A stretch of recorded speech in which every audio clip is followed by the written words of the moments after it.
وأشهد أن لا إله إلا الله وحده لا شريك له وأشهد أن محمدا عبده ورسوله.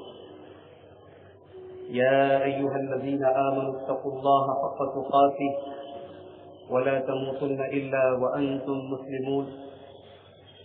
يا أيها الناس اتقوا ربكم الذي خلقكم من نفس واحدة وخلق منها زوجها وبث منهما رجالا كثيرا ونساء واتقوا الله الذي تساءلون به والأرحام إن الله كان عليكم رقيبا.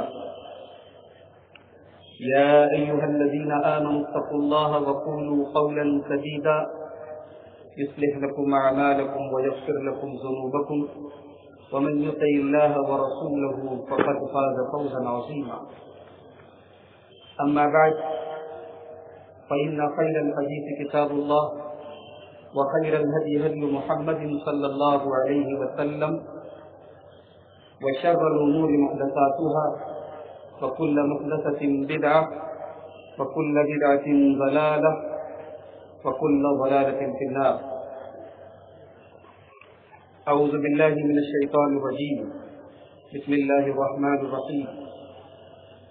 وأطيعوا الله ورسوله ولا تنازعوا فتفشلوا وتذهب ريحكم واصبروا إن الله مع الصابرين. اس اجلاس کی صدارت کے فرائض انجام دے رہے فضیلت الشیخ مولانا عبدالجلیل مکی صاحب، بنگلور کی سرزمین سے تشریف لائے جماعت کے ایک مشہور خطیب دائی فضیلت الشیخ عبدالحکیم مدنی حفظہ اللہ، اسٹیج پر موجود دیگر محترم معزز علماء کرام، محترم بزرگوں، نوجوان بھائیوں، پردہ نشین ماں اور بہنوں، میں آج کے اس جلسے میں ایک میزبان کے طور پر اپنے تمام مہمان علماء کرام کا شکریہ ادا کرتا ہوں. سفر کی صعوبتوں کو برداشت کر کے ہمارے جو علماء کرام اس پروگرام میں شرکت کے لیے تشریف لائے، اللہ تبارک و تعالیٰ ان سب کو جزائے خیر عطا فرمائے. میرے بھائیوں، میں بہت طویل گفتگو کرنے کا ارادہ نہیں رکھتا. اس وقت ہمارے ملک میں جو حالات چل رہے ہیں وہ کسی سے مخفی نہیں ہے. اگر آپ کی نظر میڈیا کے اوپر ہے تو پوری دنیا میں بالعموم اور ہندوستان میں بالخصوص جو حالات ہیں ہم مسلمانوں کے لیے بہت ہی افسوسناک، پریشان کن اور سوچنے سمجھنے پر مجبور کرنے والے حالات ایسے بن گئے ہیں کہ کسی کا خون ہو جائے، کسی کا قتل ہو جائے تو یہ پوچھنا بھی ایک جرم ہو چکا ہے کہ اسے کیوں مارا گیا. اللہ کا فضل و کرم ہے کہ ہم ایک ایسے ملک میں رہتے ہیں جہاں کا اپنا ایک قانون ہے، ایک جوڈیشل سسٹم ہے، ایک نیائے پرنالی ہے. یہاں کسی مجرم کو سزا دینے کا باقاعدہ ایک پروسیس ہے.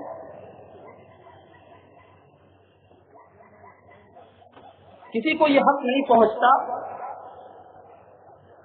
کہ اس سسٹم کو فالو کیے بغیر کوئی مجرم بھی ہے تو بھی اس کو سزا دے. یہ ہمارے ملک کا آئین، ہمارے ملک کا سنویدھان، ہمارے ملک کا کانسٹیٹیوشن کہتا ہے. لیکن حالات پر آپ کی نظر ہے، کیا چل رہا ہے اس ملک میں. دل و دماغ میں بڑے اندیشے ہیں کہ مسلمان کیا کرے ان حالات میں. جان، مال، عزت، آبرو سب خطرے میں نظر آ رہے ہیں۔ اب ہمارے شرعی قانون کے اوپر بھی مداخلت کی کوششیں ہو رہی ہیں۔ ان حالات میں ہم مسلمان کیا کریں، یہ سب سے بڑا سوال ہے۔ میں آج کی اس تقریر میں کچھ پوائنٹس آپ کے سامنے بیان کرنا چاہتا ہوں کہ ہم مسلمانوں کو ان حالات میں کیا کرنا چاہیے۔ سب سے پہلی چیز جو میں بتانا چاہوں گا کہ امید کا دامن نہ چھوڑیں۔ امید، اللہ تبارک و تعالیٰ کی مدد کی، اس کی نصرت کی امید، یہ ہمارے دلوں میں ہمیشہ روشن ہے۔ اللہ تبارک و تعالیٰ نے قرآن کریم کے 30ویں پارے میں ایک چھوٹی سی سورت کے اندر فرمایا فَإِنَّ مَعَ الْعُسْرِ يُسْرًا إِنَّ مَعَ الْعُسْرِ يُسْرًا۔ پریشانی کے ساتھ ساتھ آسانی بھی ہے، پریشانی کے ساتھ ساتھ آسانی بھی ہے۔ یہاں پر ایک ہی بات کو 2 بار ریپیٹ کیا گیا، لیکن عربی زبان بڑی عجیب و غریب زبان ہے۔ ہمیں ایسا لگ رہا ہے کہ یہاں پر ایک ہی بات کو 2 بار ریپیٹ کیا گیا ہے، لیکن یہاں کچھ اور کہا گیا ہے۔ حضرت عبداللہ ابن عباس رضی اللہ تعالی عنہما اس آیت کی تفسیر میں فرماتے ہیں لَن يَغْلِبَ عُسْرٌ يُسْرَيْنِ، ایک پریشانی 2 آسانی پر بھاری نہیں پڑ سکتی۔ پریشانی ایک ہے، آسانی ڈبل ہے۔ یہ اس آیت کریمہ کے اندر ایک نقطہ ہے، ہمارے علماء کرام جانتے ہیں۔ یہاں پر اللہ تبارک و تعالیٰ یہ بتا رہا ہے کہ ایک پریشانی آئے گی تو ہم 2 آسانیاں دیں گے، لہذا پریشانی آئے تو گھبراؤ مت۔ جذبات، جوش، غصہ یہ حل نہیں ہے۔ امید کا دامن تھامے رکھو۔ وَلَا تَيْأَسُوا مِن رَّوْحِ اللَّهِ إِنَّهُ لَا يَيْأَسُ مِن رَّوْحِ اللَّهِ إِلَّا الْقَوْمُ الْكَافِرُونَ۔ حضرت یعقوب علیہ السلام نے اپنے بیٹوں سے کہا تھا کہ اللہ کی رحمت سے کبھی مایوس نہ ہونا، اللہ کی رحمت سے مایوس تو کافر ہوا کرتے ہیں۔ اللہ کے نبی جناب محمد رسول اللہ صلی اللہ علیہ وسلم کی ایک حدیث اپنے سامنے رکھیے۔ امام احمد رحمۃ اللہ علیہ اپنی مسند میں یہ حدیث لائے ہیں۔ عبداللہ ابن عباس رضی اللہ تعالیٰ عنہما اس حدیث کے راوی ہیں، کہتے ہیں میں رسول اکرم صلی اللہ علیہ وسلم کے پیچھے سواری پر بیٹھا ہوا تھا، آپ نے فرمایا کہ اے بچے، کیا میں تجھے کچھ ایسی باتیں نہ بتاؤں جن سے تجھے فائدہ ہوگا؟ حضرت عبداللہ ابن عباس نے فرمایا کہ بالکل بتائیے اللہ کے رسول۔ آپ نے فرمایا احفظ اللہ یحفظک احفظ اللہ تجدہ امامک۔ میرے بچے، تو اللہ کے قانون کی، اللہ کے حدود کی حفاظت فرما، اللہ ہمیشہ تیری حفاظت فرمائے گا۔ تو اللہ کے قانون کی حفاظت کر، اللہ ہمیشہ تیری مدد کے لیے تیرے سامنے ہوگا۔ تعرف الیہ فی الرخاء یعرفک فی الشدہ۔ اے بچے، تو خوشحالی کے دنوں میں، اچھے دنوں میں اللہ کو پہچان۔ عام طور سے جب ہمارے حالات اچھے ہوتے ہیں تو ہم اپنی دنیا میں مگن ہوتے ہیں، ہم اللہ کو یاد نہیں کرتے۔ جب ہمارے اوپر پریشانیاں آتی ہیں، مصیبتیں آتی ہیں، تکلیفیں آتی ہیں، تب ہمارا رب ہمیں یاد آتا ہے۔ اللہ کے نبی نے فرمایا نہیں، تعرف الیہ فی الرخاء، خوشحالی کے دنوں میں، اچھے دنوں میں اللہ کو یاد کرو، یا عرفک فی الشدہ، وہ پریشانی کے دنوں میں تمہیں پہچانے گا۔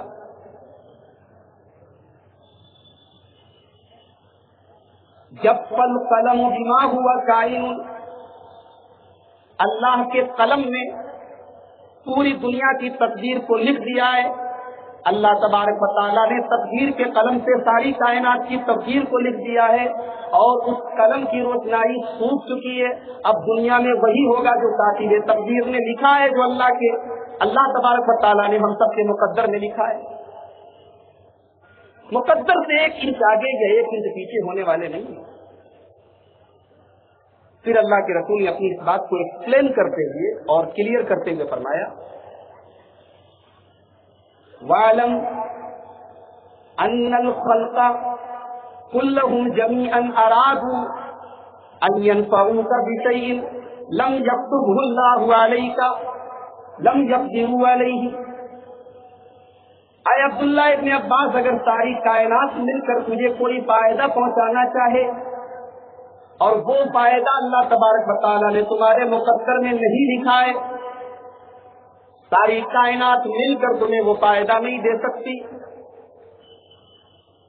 اور اے عبداللہ ابن عباس، ساری کائنات مل کر اگر تمہیں کوئی نقصان پہنچانا چاہے نہیں پہنچا سکتی مگر اتنا ہی جتنا اللہ نے تمہارے مقدر میں لکھا ہے. وَاعْلَمْ أَنَّ الصَّبْرَ عَلَى مَا تَكْرَهُ أَنَّ فِي الصَّبْرِ عَلَى مَا تَكْرَهُ خَيْرًا كَثِيرًا. مصیبتیں آ جائیں، پریشانیاں آ جائیں، بیماریاں آ جائیں تو صبر سے کام لینا، صبر میں بڑی بھلائی ہے. وَأَنَّ النَّصْرَ مَعَ الصَّبْرِ، اور اللہ تبارک و تعالیٰ کی مدد صبر کرنے والوں ہی پر آتی. صبر کس کو کہتے ہیں میں بھی بتاؤں گا. وَأَنَّ الْفَرَجَ مَعَ الْكَرْبِ، اور جہاں زندگی میں تکلیفیں آئیں گی، پریشانیاں آئیں گی، وہیں پر اللہ تبارک و تعالیٰ کشادگی بھی پیدا کرے گا، آسانی بھی پیدا کرے گا. وَأَنَّ مَعَ الْعُسْرِ يُسْرًا، جہاں پریشانی ہے وہاں آسانی ہے. تو پہلا کام ہمیں یہ کرنا ہے کہ ہمیں امید کا دامن نہیں چھوڑنا ہے، مایوس نہیں ہونا ہے. ہمیں پتا ہے کہ حالات ہمارے فیور میں نظر نہیں آ رہے، لیکن اللہ تبارک و تعالیٰ کی ذات پر بھروسہ کرتے ہوئے ہمیں امید کا دامن تھامے رکھنا ہے. دوسرا کام، اس وقت پوری امت کا حال دیکھیے آپ. ہم سب اپنا اپنا حال دیکھیں کہ آج ہماری زندگی کیسے گزر رہی ہے. کیا ہم اللہ اور اس کے رسول کے بتائے ہوئے طریقے پر زندگی گزار رہے ہیں؟ ہماری زندگیوں میں قدم قدم پر اللہ اور اس کے رسول کی مخالفت ہو رہی ہے. قرآن و حدیث کا بتایا ہوا طریقہ کچھ اور ہے، ہماری زندگی کا طریقہ کچھ اور ہے. یاد کیجیے غزوہ احد، رسول اکرم صلی اللہ علیہ وسلم کی موجودگی میں، آپ کی قیادت میں جنگ لڑی گئی. اللہ تبارک و تعالیٰ نے مدد کی، مسلمان کامیاب بھی ہو گئے، مگر ایک چوک کر دی، ایک غلطی کر دی، ایک نافرمانی کی. ایک پہاڑی پر رسول اکرم صلی اللہ علیہ وسلم نے کچھ تیر اندازوں کو کھڑا کیا، کہا یہاں سے ہٹنا نہیں، کچھ بھی ہو جائے یہاں سے ہٹنا نہیں. مال غنیمت لوٹا جا رہا ہے. پہاڑی پر جو صحابہ کرام کھڑے تھے انہوں نے سوچا کہ اب تو جنگ جیتی جا چکی، وہ اپنی جگہ سے ہٹ گئے. رسول کی نافرمانی، ایک نافرمانی، نتیجہ کیا نکلا؟ اللہ تعالیٰ نے سورہ آل عمران میں اس کا نقشہ کھینچا. وَلَقَدْ صَدَقَكُمُ اللَّهُ وَعْدَهُ إِذْ تَحُسُّونَهُم بِإِذْنِهِ حَتَّى إِذَا فَشِلْتُمْ وَتَنَازَعْتُمْ فِي الْأَمْرِ وَعَصَيْتُمْ مِنْ بَعْدِ مَا أَرَاكُمْ مَا تُحِبُّونَ. اللہ نے تو تمہاری مدد کی تھی، لیکن جب تمہارے اندر کمزوری آ گئی اور تم رسول کے حکم میں اختلاف کرنے لگے، تم نے رسول کی نافرمانی کی، تب کیا ہوا؟ پاسا پلٹ گیا، پاسا پلٹ گیا۔ حالات یہ ہو گئے کہ اللہ کا رسول زخمی ہو گیا، اللہ کے رسول کا چہرہ مبارک خون سے لہو لہان ہو گیا، اللہ نے اس کا بھی نقشہ کیا۔ استصعدون ولا تلؤون علی احد والرسول يدعوكم في اخراكم، یاد کرو جب تم چڑھے جا رہے تھے اور کسی کی طرف دیکھ بھی نہیں رہے تھے اور رسول تمہیں پیچھے سے پکار رہے تھے، لیکن تم رسول کی کوئی بات سن نہیں رہے تھے، افراتفری کا ماحول تھا۔ یہ غزوہ احد کی بات ہے۔ کسی شاعر نے بڑی اچھی بات کہی، نبی کا حکم ٹوٹا ہے تو جیتی جنگ ہاری ہے، نبی کا حکم ٹوٹا ہے تو جیتی جنگ ہاری ہے، نبی کی فوج میں موجودگی سے کچھ نہیں ہوتا۔ رسول اکرم موجود ہیں، فوج کے کمانڈر ہیں، مگر ایک نافرمانی رسول کی صحابہ کرام کی فتح کو شکست میں تبدیل کر دیا۔ میرے عزیزوں، میرے ساتھیوں، ذرا ہم سب اپنی زندگیوں کا جائزہ لیں کہ آج ہماری زندگی میں قدم قدم پر رسول کی مخالفت ہو رہی ہے کہ نہیں ہو رہی۔ اور میں ایک بات کہنا چاہتا ہوں کہ مسلم پرسنل لا بورڈ کا جو مسئلہ چل رہا ہے، ہمارے کچھ بھائی کنفیوژن میں ہیں۔ ہم سے بھی فون کر کے بعض بھائیوں نے پوچھا کہ مولانا دستخط کریں کہ نہ کریں۔ مسلم پرسنل لا بورڈ یہ مسلمانوں کی ایک یونٹ ہے، مسلمانوں کے شادی بیاہ طلاق وغیرہ کے مسائل مسلم پرسنل لا بورڈ کے تحت حل کیے جاتے ہیں۔ ابھی تک کا قانون ہندوستان میں یہی رہا ہے۔ ہماری حکومت یہ چاہتی ہے کہ کچھ مسائل میں جیسے 3 طلاق کا مسئلہ ہے، حلالہ کا مسئلہ ہے اور ایک سے زیادہ شادی کا مسئلہ ہے، ان 3 مسئلوں کو اپنی عدالت اور اپنے قانون اور اپنے حساب سے حل کرے۔ ہماری جماعت کا موقف کیا ہے اس بارے میں کہ ہم پہلے بھی مسلم پرسنل لا بورڈ کے ساتھ تھے، اب بھی ہم ساتھ ہیں۔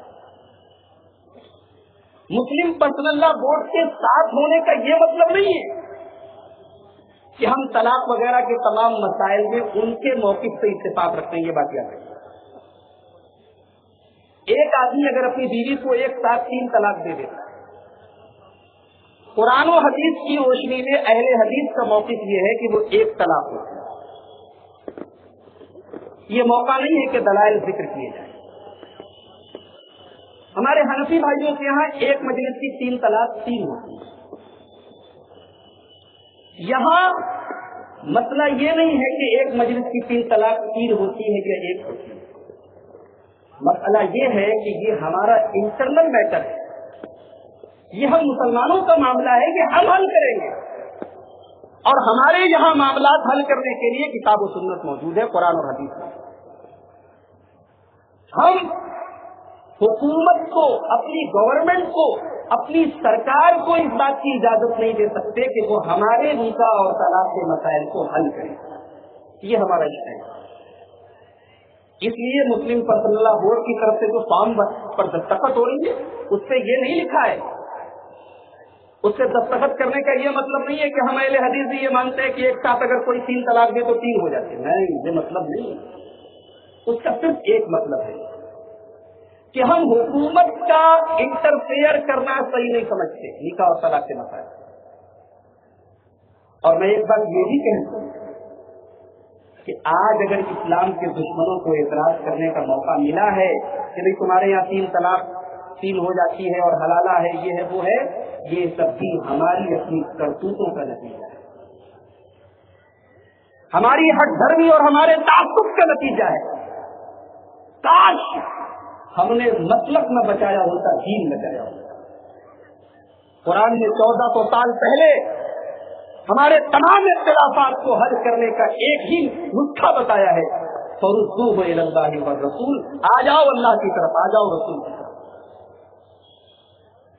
ہم نے اپنے مسلک کو بچانے کے چکر میں آج اسلام کے دشمنوں کو موقع دیا ہے، اور آج اس اسٹیج سے میں یہ بھی کہوں کہ الحمدللہ ثم الحمدللہ اہل حدیث موقع پرست نہیں ہے۔ ہمارے بھائیوں نے تو بڑے موقع کے فائدے اٹھائے ہیں۔ دلی کے رام لیلا گراؤنڈ سے ہمیں غدار بھی کہا گیا، مگر ہم نے جب بھی قوم کی بات آئی ہے، جب بھی ملت کی بات آئی ہے، الحمدللہ ثم الحمدللہ ہم ہمیشہ پوری قوم کے ساتھ رہے، پوری امت کے ساتھ رہے۔ آج اگر ہم نے حکومت کو ایک مسئلے میں انٹرفیئر کرنے کی اجازت دی، بڑی گہری چال ہے، بڑی گہری سازش ہے، بڑے دور تک کے نشانے ہیں۔ لہذا آپ بالکل بھی اس مسئلے میں کنفیوژن کے شکار نہ ہو۔ مسلم پرسنل لا بورڈ کی طرف سے جو بھی مہم چلائی جا رہی ہے، پوری جماعت اہل حدیث اس کے ساتھ ہے۔ ہم قطعاً اس بات کی اجازت نہیں دے سکتے کہ سپریم کورٹ کے اندر بھی اس بات پر ڈسکس کیا جائے کہ ہماری شریعت کے مسائل اللہ اور اس کے رسول کے بنائے ہوئے ہیں، قرآن اور حدیث کے مقرر کیے ہوئے ہیں، اس میں ہم کسی کو انٹرفیئر کرنے کی اجازت نہیں۔ اور آج اس امت کے اوپر جو مصیبتیں ہیں، جو پریشانیاں ہیں، ان کا سب سے بڑا ریزن، سب سے بڑی وجہ بھی یہی ہے کہ آج ہم اللہ اور اس کے رسول سے دور ہیں۔ امام مالک رحمۃ اللہ علیہ کا وہ تاریخی جملہ یاد کیجئے۔ امام مالک کہا کرتے تھے، لن يصلح آخر هذه الأمة إلا بما صلح به أولها۔ اس امت میں بعد میں آنے والے لوگ کامیاب نہیں ہو سکتے، ان کے حالات سدھر نہیں سکتے جب تک کہ وہ وہی نسخہ نہ آزمائیں، وہی فارمولہ نہ اپنائیں جو پہلے کے لوگوں نے اپنایا، جو صحابہ نے اپنایا۔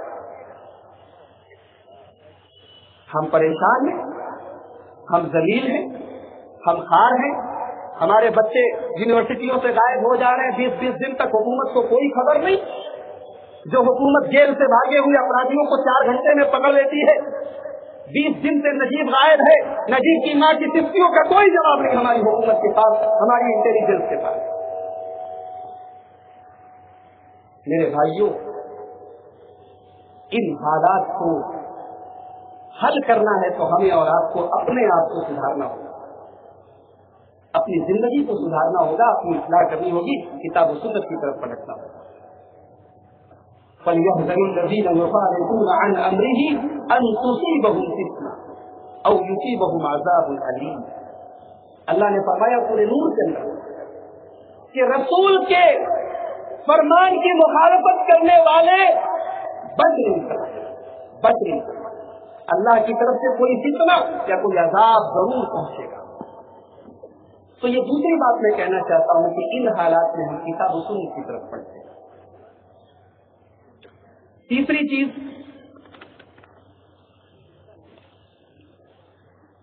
صبر اور تقویٰ۔ قرآن و سنت میں بار بار صبر اور تقویٰ کا ذکر کیا ہے۔ ہم لوگ سمجھتے ہیں کہ صبر کا مطلب یہ ہے کہ کوئی مصیبت آ جائے تو صبر کرو۔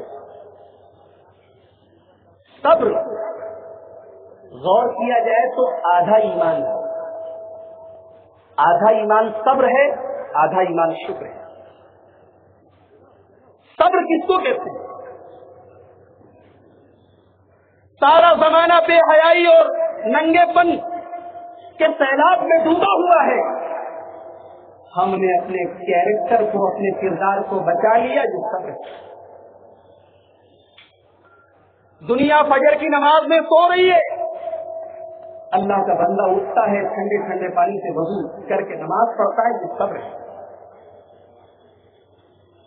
ساری دنیا فیشن کے نام پر بے پردہ ہو رہی ہے، ہماری ایک مسلمان بہن شریعت کا حکم سمجھ کر، شریعت کا فرمان سمجھ کر اپنے آپ کو پردے میں رکھتی ہے، یہ صبر ہے۔ میرے بھائیوں، اللہ کے فرمان پر جمے رہنا یہ بھی صبر ہے، اللہ کی منع ہی کی ہوئی چیز سے بچ جانا یہ بھی صبر ہے۔ اللہ کی تقدیر پر راضی رہ جانا، یہ بھی صبر ہے. اور صبر کے ساتھ ساتھ تقویٰ. تقویٰ کس کو بولتے ہیں؟ آپ لوگ بائک چلاتے ہوں گے، بائک چلانے والا ہیلمٹ پہنتا ہے. ہیلمٹ کیوں پہنتا ہے؟ اپنے سر کو ایکسیڈنٹ سے بچانے کے لیے. یعنی ہیلمٹ ہمارے لیے بچاؤ کا سامان ہے. تقویٰ بھی اسی کو کہتے ہیں. اللہ تبارک و تعالیٰ کی منع کی ہوئی چیزوں سے اپنے آپ کو بچانا، بچاؤ کا سامان کرنا، اسی کو تقویٰ بولتے ہیں. تو صبر اور تقویٰ یہ دونوں چیزیں قرآن میں بار بار ایک ساتھ ذکر کی گئی. اللہ نے فرمایا قرآن کریم کے اندر سورہ آل عمران کے اندر وَإِن تَصْبِرُوا وَتَتَّقُوا لَا يَضُرُّكُمْ كَيْدُهُمْ شَيْئًا. مسلمانوں، صبر کرو گے اور تقویٰ کا راستہ اپناؤ گے تو تمہارے دشمنوں کی کسی چال کا تمہیں کوئی نقصان نہیں پہنچے گا. سورہ آل عمران کی آخری آیت میں اللہ تبارک و تعالیٰ نے فرمایا یا ایھا الذین آمنوا اصبروا وصابروا ورابطوا واتقوا اللہ لعلکم تفلحون. یہاں بھی صبر اور تقویٰ دونوں کا حکم دیا گیا. سورہ آل عمران جی کے اندر اللہ نے فرمایا لَتُبْلَوُنَّ فِي أَمْوَالِكُمْ وَأَنفُسِكُمْ. اے مسلمانوں، تمہیں آزمایا جائے گا مال کے ذریعے بھی، جان کے ذریعے بھی.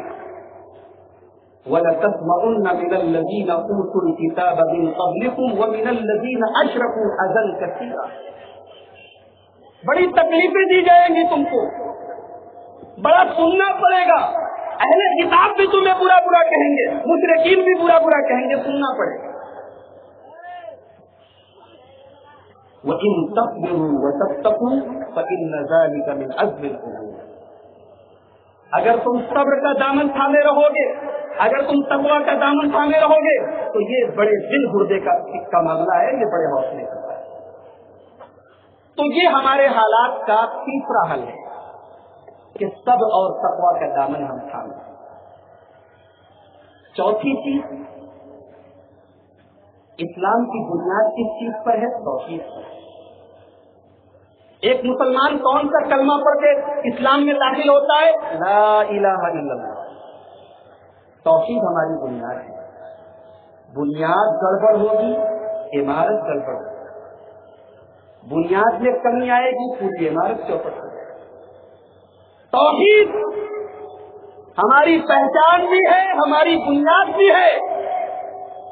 توحید میں اگر خلل آیا، توحید میں اگر گڑبڑی آئی تو یہی ہوگا جو آج ہو رہا ہے. میں تفصیل آپ کے سامنے نہیں بیان کروں گا، پوری دنیا کے حالات آپ اٹھا کے دیکھیں. ہماری سب سے بڑی پونجی توحید تھی، وہ آج ہم برباد کر. مسلمان اپنی توحید کو کہاں کہاں رسوا کر رہا ہے اور شرک کی کون کون سی قسمیں آج مسلم معاشرے میں داخل ہو چکی ہیں، دیکھ کر افسوس ہوتا ہے، افسوس ہوتا ہے.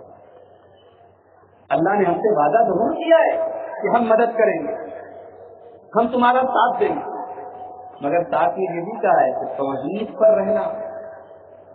اللہ نے فرمایا سورہ نور کے اندر وعد اللہ الذین آمنوا منکم وعملوا الصالحات لَيَسْتَخْلِفَنَّهُمْ فِي الْأَرْضِ كَمَا اسْتَخْلَفَ الَّذِينَ مِنْ قَبْلِهِمْ وَلَيُمَكِّنَنَّ لَهُمْ دِينَهُمُ الَّذِي ارْتَضَىٰ لَهُمْ وَلَيُبَدِّلَنَّهُمْ مِنْ بَعْدِ خَوْفِهِمْ أَمْنًا. اللہ کا وعدہ ہے اپنے ایمان والے بندوں کے لیے، اللہ کا وعدہ ہے اپنے مومن بندوں کے لیے کہ اللہ انہیں زمین کا خلیفہ بنائے گا جیسے پہلے کے لوگوں کو بنایا تھا. اللہ ان کے دین کو دنیا میں غالب کرے گا. اللہ تبارک و تعالیٰ خوف کے بعد، ڈر کے بعد ان کو امن و امان نصیب فرمائے گا. لیکن شرط کیا ہے؟ ایک ہی شرط ہے، یعبدوننی لا یشرکون بی شیئا. عبادت صرف میری کرنا، میرے ساتھ شرک نہیں کرنا. ایک اللہ کی عبادت، اس کی توحید. اس میں اگر ہم کھڑے نہیں اترے اللہ کی مدد ہم سے روٹ جائے گی، اور آج روٹ چکی ہے۔ اللہ تبارک و تعالیٰ کی مدد ہم پر نازل نہیں ہو رہی کیونکہ ہماری توحید میں گڑبڑی ہے۔ توحید کے بغیر دنیا میں امن و امان قائم ہو ہی نہیں سکتا۔ الذین آمنوا ولم یلبسوا ایمانہم بظلم، ایمان والے جو شرک نہیں کرتے، اولئک لہم الامن، انہی کے لیے امن و شانتی۔ دنیا میں امن و شانتی پیدا کرنا ہے تو توحید قائم کرنا ہے۔ پانچویں، آج پوری دنیا میں مسلمان کروڑوں کی تعداد میں، اربوں کی تعداد میں، پھر بھی مار کھا رہے ہیں، پھر بھی پٹ رہے ہیں۔ وجہ کیا ہے؟ وجہ یہ ہے کہ ہم نے اپنی طاقت پر، ہم نے اپنی مادی طاقتوں پر اعتماد زیادہ کر لیا، اللہ کی مدد پر اعتماد ہمارا کمزور ہو گیا۔ ہم 313 تھے، مقابلے میں 1000 تھے، لیکن ہمارا ایمان اللہ کے اوپر بڑا مضبوط تھا۔ ہمیں اپنی طاقت پر ناز نہیں تھا، ہمیں اللہ کی مدد کا آسرا تھا۔ مسلمانوں، جتنی بھی دولت کما لو، جتنے بھی اونچے مقام پر پہنچ جاؤ، اللہ کی ذات پر بھروسہ جس دن ہم نے چھوڑا، اللہ کی مدد ہم سے رخصت ہو جائے۔ یاد کیجیے سن 8 ہجری کا واقعہ، غزوہ حنین کو یاد کیجیے۔ 12,000 صحابہ کرام اللہ کے رسول کے ساتھ ہیں۔ پہلی بار مسلمانوں کی اتنی بڑی تعداد جنگ میں جا رہی ہے۔ بڑا ناز ہے مسلمانوں کا، کیونکہ دشمن کی تعداد کم ہے، دشمن کی تعداد مسلمانوں سے کم ہے۔ مسلمانوں کو اپنی طاقت پر بڑا ناز ہو جاتا ہے، اپنی تعداد پر بڑا ناز ہو جاتا ہے۔ اللہ کے پیارے نبی جب صحابہ کو لے کر پہنچتے ہیں، حنین کے مقام پر پہنچتے ہیں، قبیلے بنو حوازن کے تیر اندازوں نے تیر چلانا شروع کیا۔ مسلمان تیار نہیں تھے، مسلمان جنگ کے لیے ریڈی نہیں تھے۔ ایسی نوبت آ گئی کہ بھاگنے لگے، مسلمان بھاگنے لگے، مگر قربان جاؤ اللہ کے پیارے نبی اس نازک موقع پر بھی صحابہ کی طرح جمے رہے۔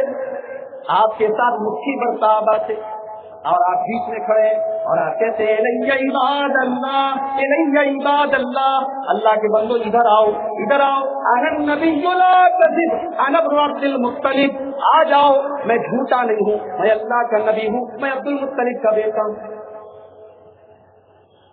اللہ نے قرآن کریم میں اس کا نقشہ کھینچا، فرمایا لقد نصركم الله في مواطن كثيرة وَيَوْمَ حُنَيْنٍ إِذْ أَعْجَبَتْكُمْ كَثْرَتُكُمْ فَلَمْ تُغْنِ عَنْكُمْ شَيْئًا، اللہ نے ہر موقع پر تمہاری مدد کی ہے، اور غزوہ حنین کے موقع پر بھی اللہ نے تمہاری مدد کی، جبکہ تمہیں اپنی تعداد کے اوپر بڑا ناز ہو گیا تھا، تمہیں یہ لگ رہا تھا کہ ہم تو 12,000 کی تعداد میں ہیں۔ فَلَمْ تُغْنِ عَنْكُمْ شَيْئًا وَضَاقَتْ عَلَيْكُمُ الْأَرْضُ بِمَا رَحُبَتْ، لیکن تمہاری تعداد تمہارے کام نہیں آئی، تعداد کام نہیں آئی، تمہیں بھاگنا پڑا، تمہیں میدان چھوڑ کے بھاگنا پڑا۔ تو اللہ کی ذات پر توکل یہ بہت بڑی چیز ہے۔ اللہ نے قرآن میں فرمایا إِن يَنْصُرْكُمُ اللَّهُ فَلَا غَالِبَ لَكُمْ وَإِن يَخْذُلْكُمْ فَمَنْ ذَا الَّذِي يَنْصُرُكُمْ مِنْ بَعْدِهِ، اللہ مدد کرے گا تو تمہارے اوپر کوئی غالب نہیں آ سکتا، اور اللہ جس دن مدد کرنا چھوڑ دے تو کون تمہاری مدد کرے گا؟ وَعَلَى اللَّهِ فَلْيَتَوَكَّلِ الْمُؤْمِنُونَ، اللہ ہی کی ذات پر بھروسہ کرنے چاہیے۔ قرآن حکیم میں اللہ نے دوسرے مقام پر فرمایا قُلْ لَن يُصِيبَنَا إِلَّا مَا كَتَبَ اللَّهُ لَنَا هُوَ مَوْلَانَا وَعَلَى اللَّهِ فَلْيَتَوَكَّلِ الْمُؤْمِنُونَ، اللہ کی ذات پر ایمان والے ہمیشہ بھروسہ کرتے ہیں۔ نمبر 6، چھٹی چیز، چھٹا نسخہ ہماری اصلاح کا، ہمارا آپس میں لڑنا، ہمارا بکھراؤ، ہمارا تفرقہ، ہمارا اختلاف، ہمارا ایک دوسرے سے کٹنا، ایک دوسرے کو کافر قرار دینا، ایک دوسرے پر کیچڑ اچھالنا، یہ اختلاف بھی بہت سارے مسائل کی جگہ ہے۔ اللہ نے کیا فرمایا قرآن میں؟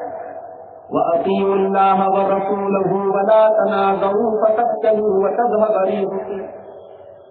اللہ کی اطاعت کرو، رسول کی اطاعت کرو، اور آپس میں اختلاف نہ کرو، آپس میں جھگڑا نہ کرو، اس لیے کہ تم آپس میں جھگڑا کرو گے تو ذلیل ہو جاؤ گے، ہار ہو جاؤ گے، تمہاری ہوا اکھڑ جائے گی، تم بے کمزور ہو جاؤ گے، تمہارا زور ختم ہو جائے گا۔ وَاعْتَصِمُوا بِحَبْلِ اللَّهِ جَمِيعًا وَلَا تَفَرَّقُوا، اللہ کے بندو اللہ کی رسی کو مل کر تھامو اور آپس میں فرقوں میں نہ بٹو۔ وَاذْكُرُوا نِعْمَةَ اللَّهِ عَلَيْكُمْ إِذْ كُنتُمْ أَعْدَاءً فَأَلَّفَ بَيْنَ قُلُوبِكُمْ فَأَصْبَحْتُمْ بِنِعْمَتِهِ إِخْوَانًا۔ یاد کرو تم ایک دوسرے کے خون کے پیاسے تھے، ایک دوسرے کے دشمن تھے، اللہ نے تمہیں بھائی بھائی بنا دیا۔ ہمارا اختلاف، ہماری خانہ جنگیاں آج اس حد تک پہنچ گئی، خانہ کعبہ مکہ مکرمہ کے اوپر حملہ ہو رہا ہے۔ آپ نے پڑھا ہوگا اخباروں میں نہیں ہے کہ یمن سے میزائل داغی گئی مکہ مکرمہ کے اوپر۔ کیا ہے میرے بھائی، کیا ہے یہ سب؟ اتنے گر گئے ہم، شام کے اندر لاکھوں میں کٹے ہیں۔ پوری دنیا کے حالات آپ اٹھا کے دیکھیے، مسلمان سے لڑ رہا ہے۔ نہیں، یہ تو ہماری ہار کی سب سے پہلی نشانی ہے، ہماری شکست کی سب سے پہلی نشانی ہے۔ یاد کرو اپنے رسول کا وہ خطبہ حجۃ الوداع کے موقع پر میدان عرفات میں رسول اکرم صلی اللہ علیہ وسلم نے تقریباً 1.25 لاکھ صحابہ کرام سے کہا تھا، لا ترجعوا بعدی کفارا، لا ترجعوا بعدی کفارا یضرب بعضکم رقاب بعض۔ اے میری امت کے لوگوں، میرے بعد کافر نہ بن جانا، مسلمان کی تلوار مسلمان پر نہ چلے، مسلمان کی گردن نہ مارے۔ یہ دن جس دن آ جائے، نبی نے فرمایا اس کا مطلب کہ تم کفر کے راستے پر چلے گئے، تم نے کافروں والا طریقہ اپنانا شروع کیا۔ تو اتحاد اس امت کی بہت بڑی ضرورت ہے۔ آج بینی آباد کے اس میدان سے میں آپ سب کو یہ دعوت بھی دینا چاہتا ہوں کہ ہمارے جو اختلافات ہیں آج دشمن فائدہ اٹھا رہا ہے، ہمارے اختلافات ہم آپس میں دور کریں، دشمن کو یہ محسوس نہ ہونے دے کہ ہم الگ الگ فرقوں میں بٹے ہیں اور ہمیں کمزور کیا جا سکتا ہے۔ اگر ہم نے یہ کیا تو دنیا جانتی ہے کہ تاتاریوں نے بغداد کو لوٹا تھا تو اس میں بھی اسی آپسی اختلاف کا بہت بڑا ہاتھ تھا۔ بغداد کی اینٹ سے اینٹ اگر بجی تھی تو ہماری آپس کی سرفتول اور ہماری آپسی رنجشوں کا نتیجہ۔ نمبر 7، ہم اپنے آپ کو تیار کریں۔ آج مسلمان ڈاکٹر نہیں ملتے، ہمارے بے گناہ بھائی جیلوں میں سڑ رہے، مسلمان وکیل نہیں ملتے، آج ہمارے مقدمے غیر مسلم لڑتے، انجینئر نہیں نظر آتے مسلمان، پولیس افسروں میں مسلمان نظر نہیں آتے، آج ہماری کوئی نمائندگی نہیں ہے، نہ کے برابر ہے۔ اس ملک کو ہم نے بھی آزاد کرایا تھا، ہمارا بھی یوگدان تھا، ہمارا بھی رول تھا۔ ملک کے ہر شعبے میں آج ہماری نمائندگی 0 ہے۔ ہم سرکار کو دوست دیتے، ہم اپنے گریبانوں میں جاتے، غیروں نے ایک ٹائم کھانا کھایا، اپنے بچوں کو پڑھایا، ہم نے بچہ بالغ بھی نہیں ہوا اس کو کام پہ لگا دیا۔ اس پیٹ کی آگ کو ہم نے سب سے پہلے بجھایا۔ مسلمان آج پورے انڈیا میں، آپ پورے ملک میں آپ دیکھیں، مسلمان تعلیم میں بہت پیچھے ہیں۔ ہماری حکومت سروے کراتی ہے، جسٹس راجندر سچر کی رپورٹ بتاتی ہے کہ مسلمانوں کا تعلیمی لیول اس ملک میں دلتوں سے بھی بدتر ہے، جس کو اس ملک کا سب سے کمزور طبقہ مانا جاتا ہے۔ تیار کرو، ظلم ہو رہا ہے، ظلم کے خلاف لڑنے کی طاقت اپنے اندر پیدا کرو، زیادتی ہو رہی ہے، زیادتی کا جواب دینے کی، حق بات بولنے کی طاقت اپنے اندر پیدا کرو، اس پلیٹ فارم پر پہنچو تو صحیح۔ وَأَعِدُّوا لَهُم مَّا اسْتَطَعْتُم مِّن قُوَّةٍ وَمِن رِّبَاطِ الْخَيْلِ تُرْهِبُونَ بِهِ عَدُوَّ اللَّهِ وَعَدُوَّكُمْ۔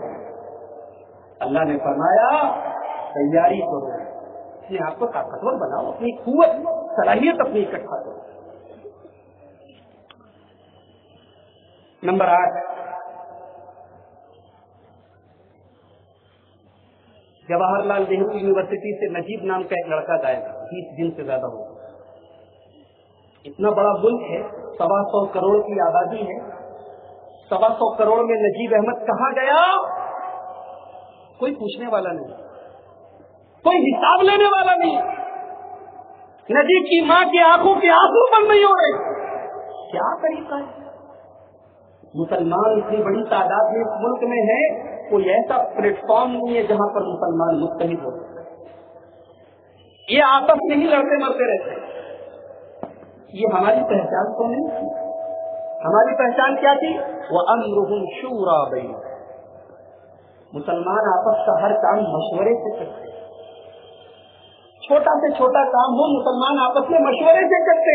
آج مشورہ نکل گیا، آج ہر آدمی اپنی گلی کا ترم کھائے، آج کوئی آدمی اپنے نام کے آگے کسی اور کا نام ہونے نہیں دینا چاہتا۔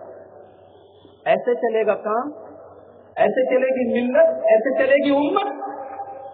اللہ نے اپنے نبی جناب محمد رسول اللہ صلی اللہ علیہ وسلم سے فرمایا وَشَاوِرْهُمْ فِي الْأَمْرِ، نبی پاک اپنے صحابہ سے مشورہ کیا۔ اللہ اکبر، نبی کو مشورہ کا حکم دیا جا رہا ہے، نبی سے کہا جا رہا ہے کہ اپنے صحابہ سے مشورہ کیجیے۔ مشورہ کرنے کی جو خاصیت تھی آج امت سے نکل، اس ملک میں مسلمانوں کے ساتھ اگر کچھ ہوتا ہے تو کوئی ایسی یونٹ ہونی چاہیے، کوئی ایسا طریقہ ہونا چاہیے کہ امت کے قائدین مل کر اس مسئلے کو سالو کریں، اس پرابلم کو حل کریں۔ یہ 8ویں چیز ہے، اسے میں نے آپ کے سامنے بیان کیا۔ نمبر 9، مسلمان ایک اللہ کی عبادت کرتا ہے، مدد کا بھی سہارا اللہ ہی کو بناتا ہے، اور ہم نے جب جب اپنے رب کے سامنے ہاتھ پھیلایا ہے، گر گرائے ہیں، مانگا ہے، رب نے کبھی مایوس نہیں کیا۔ ہم 313 تھے، سامنے 1000 کا لشکر تھا، کائنات کا امام اپنے رب کے آگے ہاتھ پھیلائے دعائیں کر رہا۔ صحیح مسلم کے الفاظ ہیں، اللہ کے نبی دعا کر رہے تھے اللہم ان تہلک ہذہ العصابۃ لا تعبد فی الارض، اے اللہ یہ مٹھی بھر تیرے بندے آج ہلاک ہیں، تیرا کلمہ پڑھنے والے، تیری توحید پر جمے رہنے والے، اے اللہ اگر یہ ہلاک ہو گئے تو پھر اس زمین پر اللہ کہنے والا کوئی نہیں ہوگا، تیری عبادت کرنے والا کوئی نہیں ہوگا۔ اللہ نے مدد کی کہ نہیں؟ اذ تستغیثون ربکم فاستجاب لکم انی ممدکم بألف من الملائکۃ مردفین۔ یاد کرو، جب جب تم نے اپنے رب کو پکارا تمہارے رب نے تمہاری مدد کی، تم نے پکارا رب نے فرشتے بھیجے۔ اور پیچھے چلے جاؤ، طالوت اور جالوت کی لڑائی ہوتی ہے، حضرت طالوت کے ساتھ ایمان والے ہیں، جالوت کے ساتھ دشمن ہیں، مقابلہ ہوتا ہے۔ سورہ بقرہ میں اللہ نقشہ کھینچتا ہے، فرمایا وَلَمَّا بَرَزُوا لِجَالُوتَ وَجُنُودِهِ قَالُوا رَبَّنَا أَفْرِغْ عَلَيْنَا صَبْرًا وَثَبِّتْ أَقْدَامَنَا وَانصُرْنَا عَلَى الْقَوْمِ الْكَافِرِينَ۔ حضرت طالوت کا جب مقابلہ ہوا تو میدان جنگ میں انہوں نے ایک دعا کی تھی، ربنا افرغ علینا صبرا، اے اللہ ہمارے اوپر صبر کی بارش نازل کر دے، صبر اڑیل دے، وثبت اقدامنا، اے اللہ میدان جنگ میں ہم جمے رہے، وانصرنا علی القوم الکافرین، اے اللہ اپنے ان دشمنوں پر ہمیں تو مدد نصیب کر۔ وہ روٹھا ہے اس کو مناؤ، وہ ناراض ہے ہم سے اس کو راضی کرو، مدد کرنے والا وہی، سہارا وہی ہے۔ ان حالات کو بدل سکتا ہے تو وہی ذات بدل سکتی ہے، اس کو پکارو، وہ ضرور ہماری پکار سنے گا۔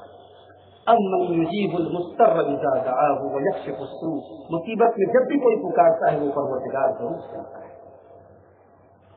اور آخری چیز جس کو بیان کر کے میں اپنی بات ختم کر رہا ہوں کہ آج ہمارے ان حالات کی اصلاح کے لیے ایک نسخہ یہ بھی ہے، ایک ضروری چیز یہ بھی ہے کہ ہم اللہ کی مدد سے،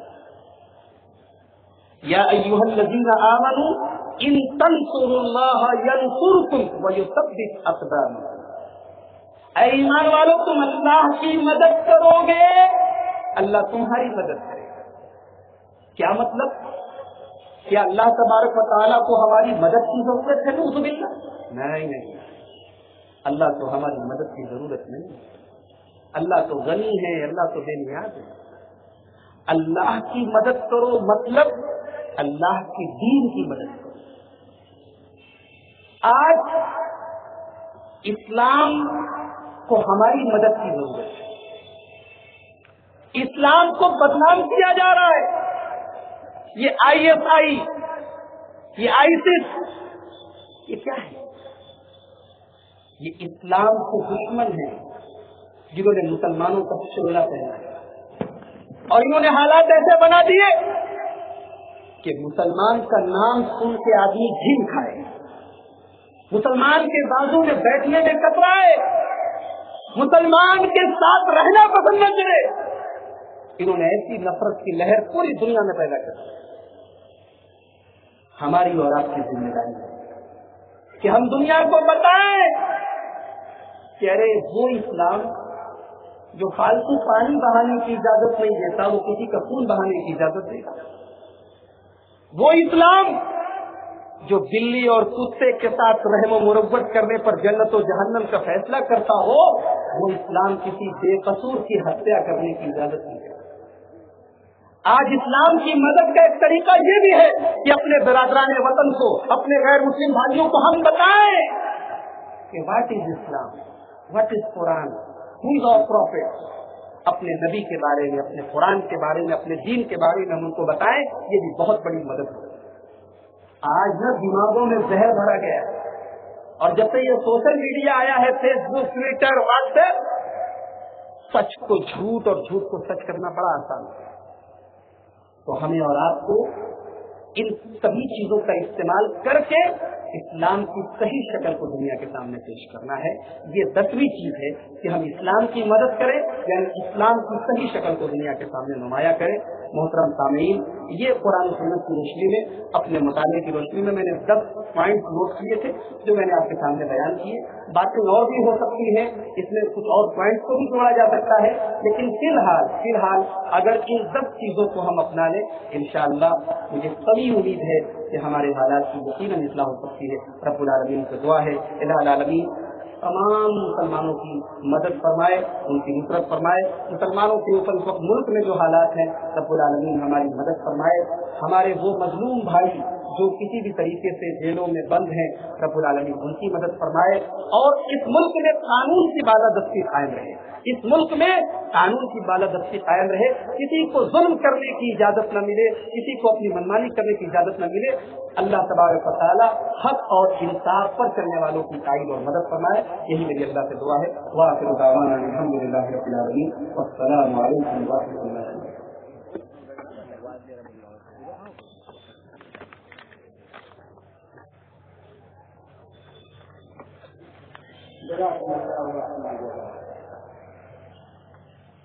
یہ مولانا عبدالغفار سلفی صاحب جو حضرات کے تناظر میں آپ کی رہنمائی فرما رہے ہیں۔